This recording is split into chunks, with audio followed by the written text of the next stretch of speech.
সবাইকে চলে এসেছি লাবণী নতুন আবার একটা ভিডিও নিয়ে। তো আজকে হচ্ছে আমের সিজন চলছে এখন, তো আমের আচার দেখাবো। কাঁচা আমের আচার এই সময়তেই কিন্তু বানিয়ে সংরক্ষিত করা যায়, তোমরা সারা বছর ধরে খেতে পারবে। তো এগুলো ছিল কাঁচরাপাড়ারই আম, মাম্মা দিয়েছিল। তো সেই 1 কিলো মতো আম রয়েছে। ফার্স্টেই দেখো আমগুলোকে কেটে নিচ্ছি, ভালো করে ধুয়ে নিয়েছি, ধুয়ে কেটে নিচ্ছি। তোমাদেরকে একটা টিপস দিই, যারা ছাল ছাড়িয়ে আমের আচার বানাতে চাও তারা ফার্স্টেই না আমটাকে ধোবে না, তাহলে খুব স্লিপ খায়। আর পুরোটা কেটে ফেলবে না, একটুখানি কাটতে বাকি রাখবে, তারপরে ছাড়িয়ে নেবে, না হলে হাত স্লিপ খেয়ে কিন্তু হাত কেটে যেতে পারে।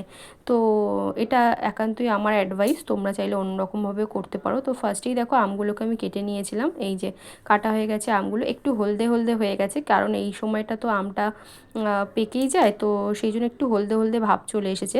যদিও আমরা এই সিজনেই কিন্তু আরও দুবার আমের আচার বানিয়েছি। প্রথমবার আমি বানিয়েছিলাম অল্প পরিমাণে, তারপরের বারে আমার শাশুড়ি মা, আর থার্ড নাম্বারে আবার আমি অল্প করে আমের আচার বানাচ্ছিলাম। তো আমগুলোকে ফার্স্টেই দেখো এরমভাবে কাটা হয়ে গেছে আমার, তারপর একটু রোদে শুকিয়ে নিয়েছিলাম। রোদে শুকিয়ে নেওয়ার পরে দেখো এরকম একটা লুক চলে এসছে, মানে একটু হলদে ভাবটা কেটে গেছে আর একদম শুকনো শুকনো হয়ে গেছে। মিষ্টি আচারে একটা রোদ খাওয়ালে কিন্তু বেশ টেস্টি হয়। তো তোমরা চাইলে মিষ্টি আচারে রোদ নাও খাওয়াতে পারো, তবে একটা রোদ খাওয়ালে কিন্তু ভালো হয়। আর একদিকে দেখো মশলা রেডি করে ফেলেছি, এখানে রয়েছে কাঁচা ধনে, সাথে রয়েছে মৌরি, পরিমাণ মতো মৌরি নিয়েছি, মেথি নিয়েছি, আর নিয়েছি একটু জিরে আর 5 ফোড়ন আর শুকনো লঙ্কা। তো এই মশলাটাতেই কিন্তু ভালো ফ্লেভার দেয় আচারের।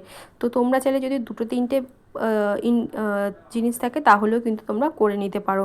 তো সব কটা মশলাই যে দিতে হবে এরকম কিছু না, তবে এই কটা মশলা দিলে কিন্তু টেস্টটা ভালো হয়। তো নিয়ে নিয়েছি দেখো আমি মশলাটা, তারপরে এই মশলাগুলোকে খালি কড়াইতে ভেজে নেব।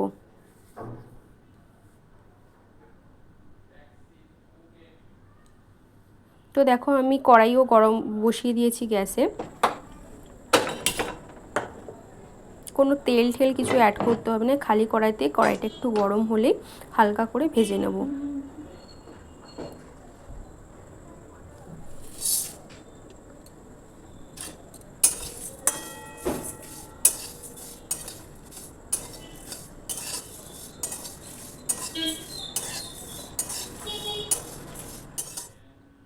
তো দেখো ভাজা হয়ে গেছে, 2 থেকে 3 মিনিট নাড়াচাড়া করার পরে একটু কালচে কালচে ভাব চলে আসবে।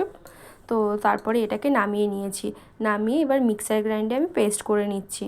সব কটা মশলাই একসাথেই পেস্ট করব। তো এই মশলাটার একটা যা সুন্দর গন্ধ আসে, ভাজা একদম গরম গরম পেস্ট করলে একটা এত সুন্দর সত্যি স্মেল আসে, তোমরাও যদি করে দেখো তাহলে বুঝতে পারবে কেন বলছি।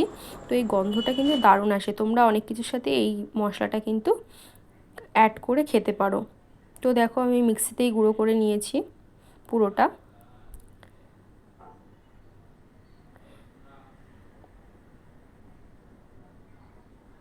তো মিক্সিতে গুঁড়ো করে নেওয়ার পরে দেখো এরকম একটা লুক চলে এসছে। তারপরে আবার ওই কড়াইটাই বসিয়ে, কড়াইটা একটু গরম হয়ে গেলে ওর মধ্যে দিয়ে দিয়েছি মাস্টার্ড অয়েল।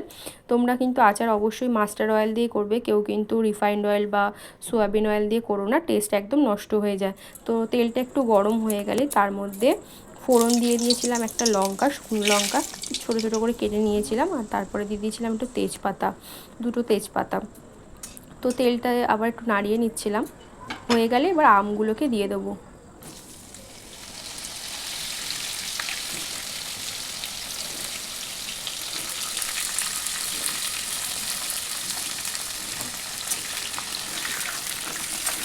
দেখো একদম গরম তেলে আমগুলোকে দিয়ে দিয়েছি। তো আমগুলোকে দিয়ে বেশ কিছুক্ষণ একটু নাড়াচাড়া করে নিতে হবে।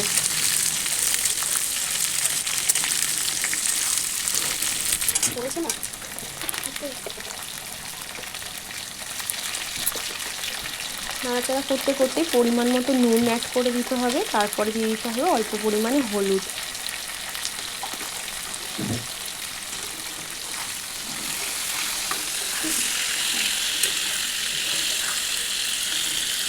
তো নুন আর হলুদটা দিয়ে অ্যাড করে দিয়ে আমি আবার কিছুক্ষণ নাড়িয়ে নিচ্ছিলাম। আরেকদিকে রেডি করে নিয়েছি দেখো চিনি আর গুড়, তোমরা চাইলে শুধু চিনিও দিতে পারো, তোমরা চাইলে শুধু গুড়ও দিতে পারো। যেহেতু আমার কাছে গুড়টা অল্প পরিমাণ ছিল তাই আমি চিনি আর গুড় দুটোকেই নিয়ে নিয়েছিলাম সমান সমান ভাবে।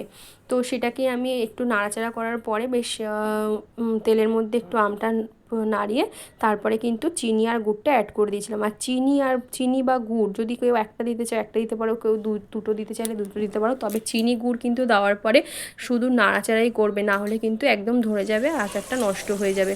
তো দেখো এই কি সুন্দর একটা শিরা তৈরি হয়ে গেছে, মিষ্টি মিষ্টি ভাব চলে আসবে। এবারে এই সময়তেই কিন্তু তোমরা নামিয়ে দিতে পারো বা এর পরেও কিন্তু তোমরা নামাতে পারো। যারা মশলা অ্যাড করতে চাও না তারা কিন্তু এরকম সময় নামিয়ে ফেললেই আচার কিন্তু রেডি হয়ে যাবে। তো আমি আমারও নামানোর সময় হয়ে গেছে। দেখো একটা আলাদা কালার চলে এসছে, বেশ শিরাটাও তৈরি হয়ে গেছে, কোনো জল ফল কিচ্ছু কিন্তু অ্যাড করতে হয় না।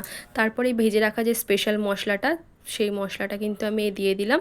মশলাটা দিয়ে আবার একটু নাড়িয়ে তারপরে নামিয়ে দিতে হবে। আর তোমরা যারা অনেক দিন ধরে মিষ্টি আচার খেতে চাও, তো তোমরা কি করবে, এটা নামিয়ে দেওয়ার পরে সামান্য পরিমাণে ভিনিগার দিয়ে দেবে, তাহলে দেখবে আচারটা নষ্ট হবে না, বহু দিন ধরে কিন্তু খেতে পারবে।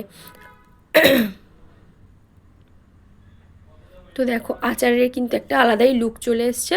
তো তোমরাও চাইলে খুব সহজ উপায় এরকমভাবে আচার বানিয়ে নিতে পারো, মিষ্টি মিষ্টি ঝাল ঝাল বেশ আচার, সারা বছর খেতে পারবে ভাতের সাথে, আর মুড়ি ঠুড়ি অনেক কিছুর সাথে কিন্তু মাখিয়ে খাওয়া যায়, বেশ টেস্টি লাগে। তো দেখা হচ্ছে নেক্সট একটা ভিডিওতে, চলো টাটা।